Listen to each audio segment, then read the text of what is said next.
यूं तो दुनिया भर में कई देश मौजूद है, लेकिन जापान एक ऐसा देश है जो अपने आप में आधुनिक और एडवांस है, जहां जाने पर आपको एक अलग ही दुनिया में आने का एहसास होगा। लेकिन इतना छोटा देश होने के बावजूद भी जापान का पूरी दुनिया में डंका बजता है। आज हम आपको जापान की आधुनिकता से जुड़ी कुछ बहुत ही महत्वपूर्ण बातें बताने जा रहे हैं, जिसे जानने के बाद आपको भी यकीन हो जाएगा कि जापान 2021 में नहीं बल्कि 2050 में जी रहा है।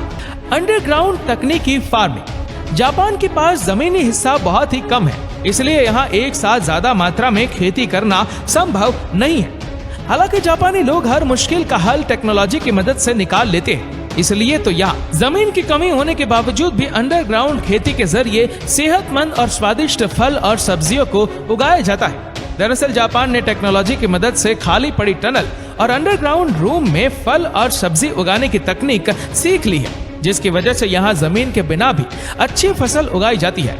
इस तकनीक की शुरुआत साल 2015 में की गई थी, जब जापान के मेट्रो प्रशासन ने अपने सबवे और टनल में हरी भरी सब्जियों की फसल तैयार की थी। इस प्रयोग के सफल हो जाने के बाद जापान में अंडरग्राउंड फार्मिंग जोर शोर से बढ़ने लगी, जिसकी वजह से आज इस देश में फल और सब्जियों को टेक्नोलॉजी की मदद से उगाया जाता है। आपको जानकर हैरानी होगी कि इसके लिए मिट्टी और धूप की जरूरत नहीं पड़ती है, जबकि पानी का इस्तेमाल भी बहुत कम किया जाता है। इस खेती के जरिए जापानी नागरिकों को कम समय में ताजा हरी सब्जियां काफी ज्यादा मात्रा में मिल जाती है।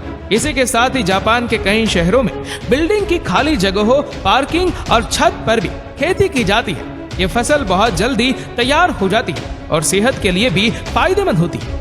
इस अंडरग्राउंड खेती के चलते जापान में अलग अलग प्रकार की सब्जियां और फल मिलते हैं, जिनका आकार और रंग भी काफी अलग होता है। इन सब्जियों का स्वाद भी काफी अलग होता है, हालांकि ये सेहत के लिए बहुत ही फायदेमंद होती है। जापान की इस यूनिक टेक्नोलॉजी से उगाई गई सब्जियों और फलों की मांग दूसरे देशों में भी तेजी से बढ़ रही है, जिसकी वजह से जापान बिना जमीन के खेती करने वाले देशों की लिस्ट में शामिल हो गया है। Automatic underground parking. हर देश में कार को खड़ा करने के लिए पार्किंग की सुविधा होती है, लेकिन जापान में पार्किंग भी एडवांस लेवल की होती है, ताकि आम नागरिकों को सड़क पर असुविधा का सामना न करना पड़े। जापान में साइकिलों के लिए ऑटोमेटिक अंडरग्राउंड पार्किंग सिस्टम का इस्तेमाल किया जाता है, जबकि गाड़ियों के लिए लोगों को पार्किंग सर्टिफिकेट लेना पड़ता है। जापान में कार सिर्फ वही व्यक्ति खरीद सकता है जिसके पास उसे पार्क करने के लिए पर्याप्त जगह हो। ऐसे में सरकार कार खरीदने वाले नागरिक को पार्किंग सर्टिफिकेट देती है, ताकि उनके पास कार को खड़ा करने के लिए जगह मौजूद हो और सड़कों पर ट्रैफिक की समस्या पैदा ना हो। इसके अलावा जापान के लोग साइकिल का इस्तेमाल बड़े पैमाने पर करते हैं, जिसकी वजह से यहाँ इंसानों की कुल आबादी के मुकाबले साइकिल की आबादी ज्यादा है। जापान में लगभग 80 मिलियन से ज्यादा साइकिल है, जिसे खड़ा करने के लिए अंडरग्राउंड पार्किंग बनाए गए।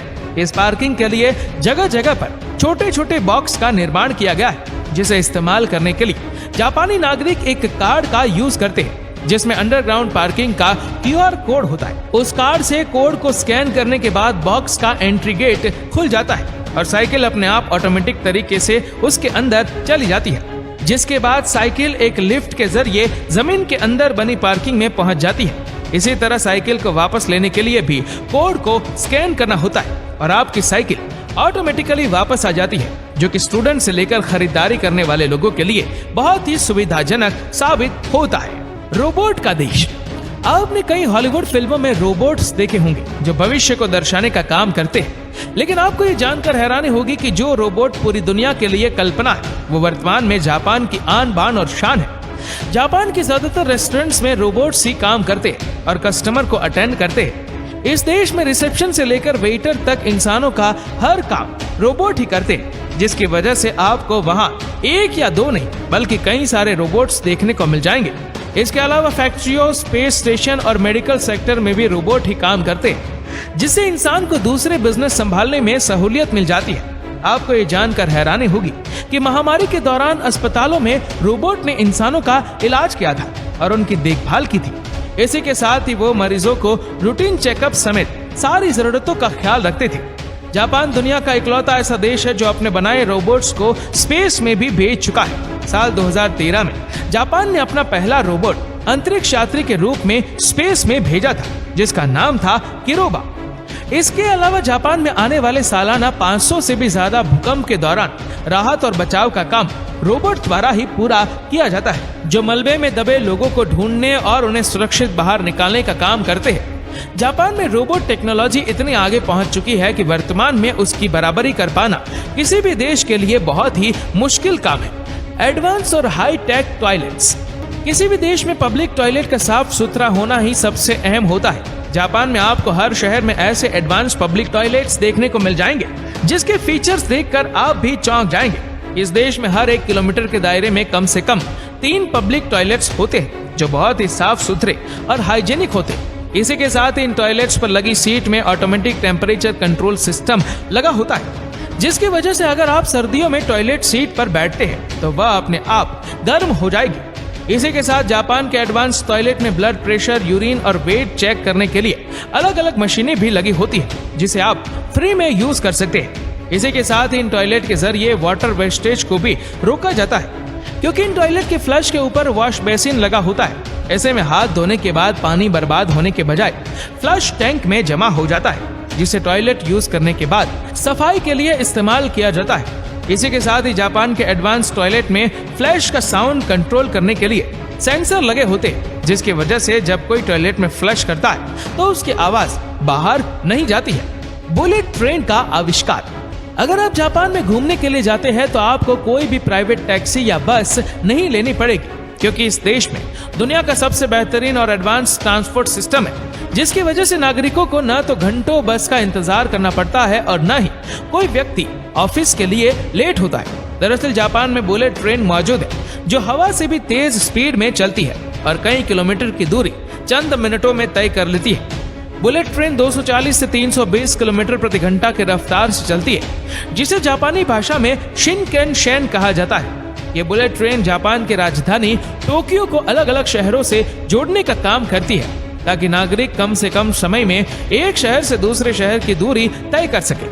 जापान की ये बुलेट ट्रेन बहुत ही आरामदायक होती है। इसी के साथ ही ये ट्रेन हाई स्पीड में दौड़ने के बावजूद भी बिल्कुल भी आवाज नहीं निकालती है। ऐसे में आप समझ सकते हैं कि बुलेट ट्रेन स्पीड में चलने के बावजूद भी पर्यावरण में ध्वनि प्रदूषण नहीं करती है।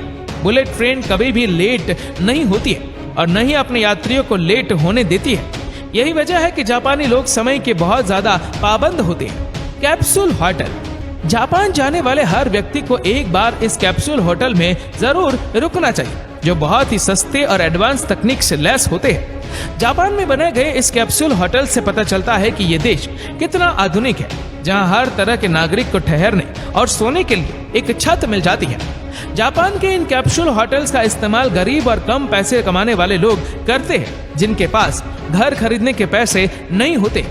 ऐसे में वह लोग दिन भर काम करने के बाद रात को कैप्सूल होटल में सोने के लिए आ जाते हैं, जिसका किराया बहुत ही कम होता है। इसके अलावा अगर किसी नागरिक की ट्रेन छूट जाती है या फिर उसके पास महंगे होटल में ठहरने के पैसे नहीं है, तो वह बहुत ही आसानी से जापान के कैप्सूल होटल इस्तेमाल कर सकते हैं। इस होटल रूम का साइज भले ही कैप्सूल की तरह होता है, लेकिन उसमें ग्राहक की सुविधा के लिए टीवी, म्यूजिक, एसी, आरामदायक गद्दा और वॉशरूम मौजूद होता है। Futuristic symmetries.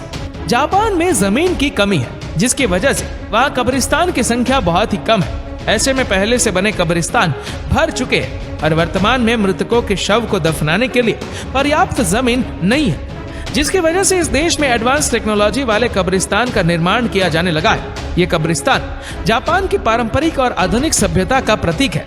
इन्हीं एडवांस कब्रिस्तान में से एक है रूरीडेन, जो जापान के मशहूर काउकोकुजी बुद्धिस्ट टेम्पल के पास बनाया गया है।